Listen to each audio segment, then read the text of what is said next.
healthcare, and with the community, there's going to be a devastating effect.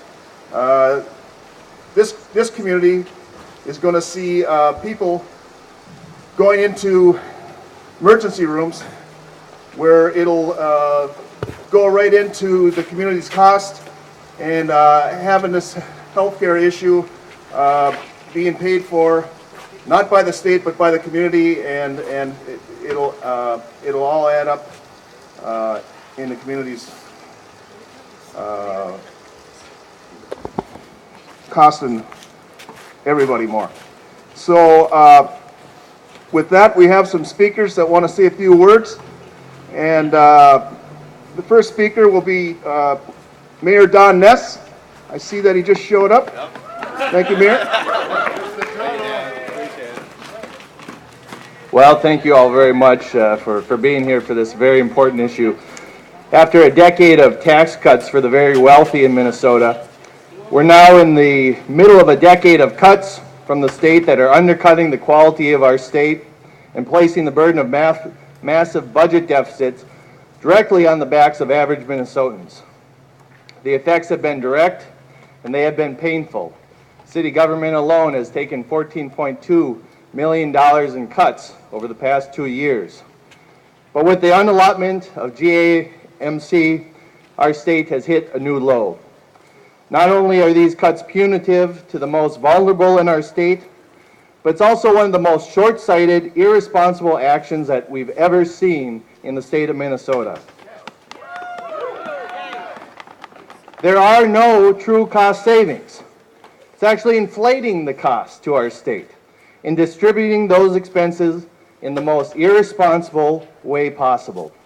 Just consider, uncompensated care costs in ERs will skyrocket, and the costs will be covered by private insurance holders or by reducing or eliminating services. There's extreme costs to our communities. There's costs to police, detox centers, ambulance services, and when we deny mental health medications, antipsychotics, there's a tendency to go to self-medication through drinking and drug use, and a tremendous cost resulting in the problems from that. There will be an increase in homelessness. The link between housing and health care is very real, and people losing their mental health meds often lose their housing. There's also increased costs to our communities and with our local hospitals. According to the Minnesota Hospital Association, hospitals in Duluth are set to lose $6.5 million if nothing is done to fix GAMC, and that will result in job loss for healthcare providers. Most importantly, consider the moral dimension of this issue. Protecting the poorest and the sickest among us is not only the financially wise thing to do, it's simply the right thing to do. The Minnesota I love is better than this. Our traditions, our values as a state are founded on a true commitment to the common good. The idea that we all do better when we all do better. Let's do the right thing, restore GAMC, and thank you all so much for being here and supporting this important cause. Right on, Mayor. Thank you. Next we have St. Louis County Commissioner Steve O'Neill. Thank you, Danny. Thank you for being here today. Thank you for your commitment to folks. About 20,000 people use this program in St. Louis County every year. I'm sorry, about 2,000 people use this program in St. Louis County every year. And some of them are here with us today, and I thank them for their being here today and their willingness to share their stories and to be actively involved in trying to get this program restored. About 50 years ago, Martin Luther King said, of all the forms of inequality, injustice in healthcare is the most shocking. Of all the forms of inequality, injustice in healthcare is the most shocking. So 50 years later, what would he be thinking today? We've got our national healthcare picture is a mess, and here we are actually cutting healthcare for the poorest, the neediest, and some of the sickest folks that we have in our community. It really makes no sense, as the mayor said and others will say.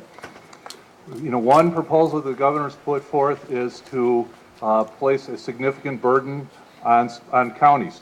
And I'll just say that St. Louis County, the other 86 counties in the state of Minnesota are not swimming in money these days. We have seen significant cuts. We laid off over 200 people last year. There's not much money to be found here. There's some, and absolutely St. Louis County wants this program to be saved and is willing to help be part of the solution, but we can't just transfer the responsibility from the state to the counties, to the medical providers, et cetera. So clearly we have to find a solution, and we're making headway, and I think that this is a great sign of support. I think that hopefully all of you and many more will come down to the Capitol on February 4th to show the legislature, to show the governor that we have to make this change. We have to save this program. Thanks for being here. Appreciate it. Thank you, Commissioner O'Neill.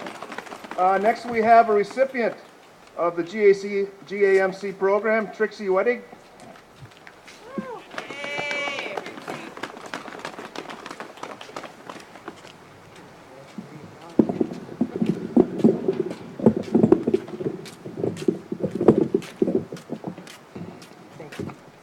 Good morning. My name is Trixie Wettig. I've been a recipient of General Assistance Medical Care since June of 2006. I've tried to obtain Social Security benefits for my disabilities 3 times and have been denied. I now have an advocate and a lawyer helping me. To tell you a little bit about myself, I'm proud of the volunteer work that I do in the community.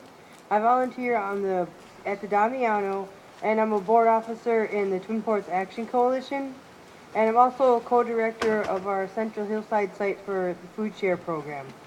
I also like to scrapbook and paint. In years past, I was part of the workforce. Mostly I did telemarketing and factory work.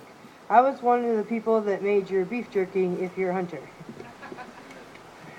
I have been sick many times, and GMCA has helped me. Whether I had the flu or bronchitis, or when I sprained my ankle, I had care. I have a primary care position, but I've also used urgent care and the emergency room. I also have mental health concerns, and access to health care means I can see a psychiatrist and receive therapy. I take 10 meds each day. My main concern about the loss of GAMC is, will I be covered, and can I afford it? My income is $203 per month. From that, my rent is $61.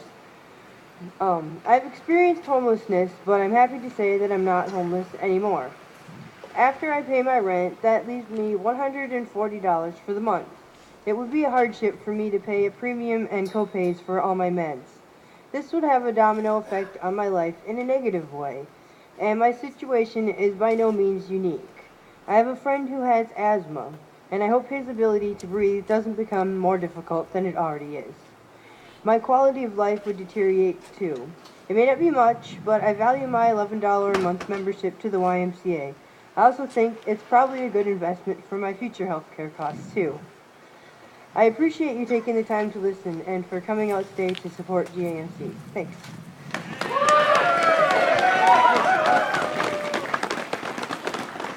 Thank you, Trixie, for sharing that.